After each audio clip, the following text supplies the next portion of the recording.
जी, तमाम जीएनएन देखने वालों को मेरी तरफ से अस्सलाम वालेकुम। मेरा नाम मोहसिन नकवी और मैं गुजरांवाला में बतौर ब्यूरो चीफ जीएनएन के साथ काम कर रहा हूँ। आज हम करने लगे हैं जो गुजरांवाला के सबसे इस वक्त इसी हम कह सकते हैं कि गर्म जो हल्का है NA-78, इसमें खुर्रम दस्तगीर खान साहब हैं। इनका एक बड़ा फैमिली बैकग्राउंड भी है सियासत में कि बड़े अरसे से गुजरांवाला की खिदमत करते आ रहे हैं, सियासत के ज़रिए बहुत ज़्यादा काम भी किया है। खुर्रम दस्तगीर साहब में इनके वालिद जो हैं बुज़ुर्ग सियासतदान हैं, ख़ान ग़ुलाम दस्तगीर खान साहब। उनके बाद अब ये इनके पास ज़िम्मेदारी है कि गुजरांवाला के काम करने की। अस्सलाम वालेकुम सर। जी वालेकुम अस्सलाम। अच्छा सर, अपना थोड़ा सा बता, क्या क्या गुजरांवाला के लिए किया है जब से आप सियासत में आए हैं? जी मेरी तो गुजारिश है कि बजाय कि मैं बताऊं, आप गुजरांवाला की सड़कों पर जाएं और गुजरांवाला की हर सड़क जो है वो मेरी गवाही देगी। गुजरांवाला के फ्लाईओवर मेरी गवाही देंगे, गुजरांवाला का मेडिकल कॉलेज और उसके साथ बना हुआ 500 बिस्तर का अस्पताल जो है वो गवाही देगा। जो हमने यहाँ के डिस्ट्रिक्ट हेडक्वार्टर अस्पताल में सहूलियात में बहुत बेहतरी हम लेकर आए हैं, वो भी गवाही देंगे। तो गुजरांवाला के जो तमाम सरकारी स्कूल जो हमने नए बना दिए हैं वो गवाही देंगे। तो यहाँ तो जा बजा अल्हम्दुलिल्लाह हमने जो तरक्याती काम और गुजरांवाला को जो कंट्रीब्यूट किया है उसकी गवाही आएगी। अगर आप जीटी रोड पर जाएंगे तो पार्किंग प्लाजा भी मेरी गवाही देगा। तो बेशुमार ऐसे काम हैं जो हमने तरक्याती काम इस शहर की बेहतरी के लिए, तरक्की के लिए, जो नज़र भी नहीं आ रहे। मतलब सीवरेज में हमने बहुत मेजर काम किए हैं। हमने इस शहर में ओवरऑल जो इंफ्रास्ट्रक्चर है ट्रांसपोर्टेशन का, उसके लिए बहुत काम किया है। तो हम तो मुस्तकिल इसकी तरक्की के लिए कोशां हैं। अच्छा सर, इसकी गवाही एक इस तरह भी तो अवाम भी देते हैं हर इलेक्शन में, कामयाब करवाती है आपको। इसका मतलब है कि आप उनके पसंदीदा गुजरांवाला के लीडर हैं। और आइंदा अब थोड़ी सी आवाम जो है वो नाराज़ दिख रही है क्योंकि बिजली, गैस, हर तरह की जो महंगाई है, गर्मियों में बिजली की वजह से चीखें निकल रही होती हैं। अब गैस का बिल भी बहुत ज़्यादा आ रहे हैं लोगों के, लोग परेशान। उन्हें आप किस तरह मनाएंगे? जी देखिए, जब भी पाकिस्तान के ऊपर इस तरह की मुश्किल आई है, गुजरांवाला के अवाम ने भी और पाकिस्तान के अवाम ने भी नवाज़ शरीफ की तरफ ही देखा है। 10 साल पहले बैक वक्त एक 2-3 अजाब इकट्ठे आ गए थे कि लोड शेडिंग भी थी, दहशत गर्दी भी बड़ी भयानक थी, कराची की टारगेट किलिंग की वजह से पूरे मुल्क का कारोबार मुतासर था और महंगाई भी थी।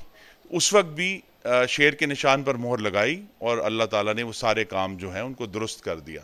तो अभी भी आज की परेशानी ज़रूर है, लेकिन इंशाअल्लाह नवाज शरीफ की क़ियादत पर और हम जो उनके कारकुन हैं उन पर यकीन है कि इंशाअल्लाह हमारी जब अपनी हुकूमत आएगी, जो पिछले 16 माह की एक 15 जमाती हुकूमत थी जिसके बहुत सारे अपने अंदरूनी मामलात थे, लेकिन जब इंशाअल्लाह मुस्लिम लीग नून की अपनी गवर्नमेंट आएगी तो वो इन सारे मामलात को हल करने की सलाहियत रखती है और इंशाअल्लाह पहले भी करके दिखाया है, फिर करके दिखाएंगे।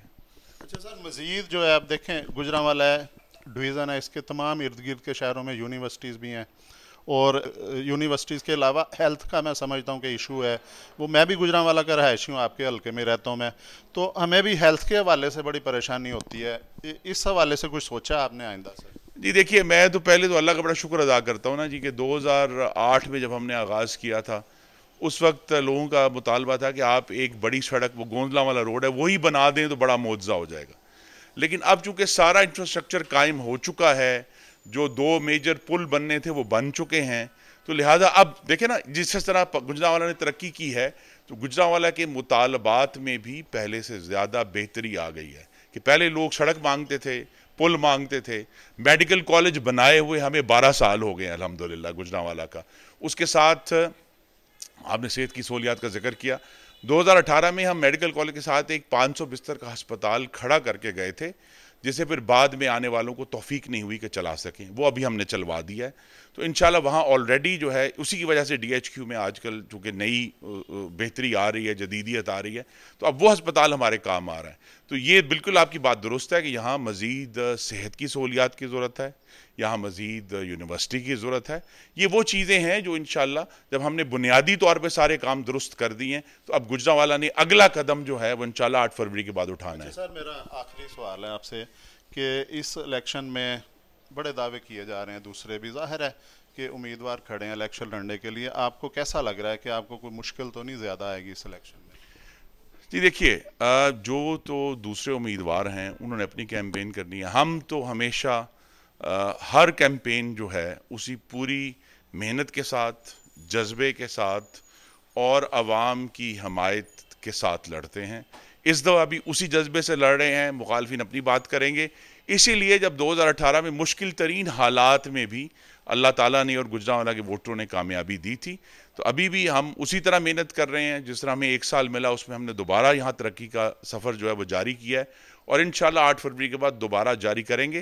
तो लिहाजा वो जो दूसरे हैं वो अपनी कैंपेन करेंगे। हमारा मकसद तो इस मिट्टी को संवारना है, पहले भी संवारा है, फिर संवारेंगे इंशाअल्लाह ताला। सर, जिस तरह अभी आपने खुर्रम दस्तगीर खान साहब की बात सुनी कि पहले भी उन्होंने बताया कि उनका पूरा ख़ानदान जो है वो गुजरांवाला की तरक्की खुशहाली के लिए काम करता है और आइंदा भी जो यहाँ पे कमियाँ रह गई हैं, जो जो सहूलतें और चाहिए, जिस तरह भी उन्होंने बताया कि सेहत की सहूलत, सीवरेज के हवाले से या इंफ्रास्ट्रक्चर है, और भी तलीम के हवाले से भी खुर्रम दस्तगीर साहब बहुत काम कर चुके हैं। स्कूल्स जो हैं वो सारे उन्हें भी मेंटेन किया गया और आइंदा भी इंशाल्लाह उनका ये कहना है कि इस दफ़ा भी अवाम फतह देगी और बाकी जो थोड़ी बहुत कमियां रह गई हैं वो भी ठीक कर देंगे। जी।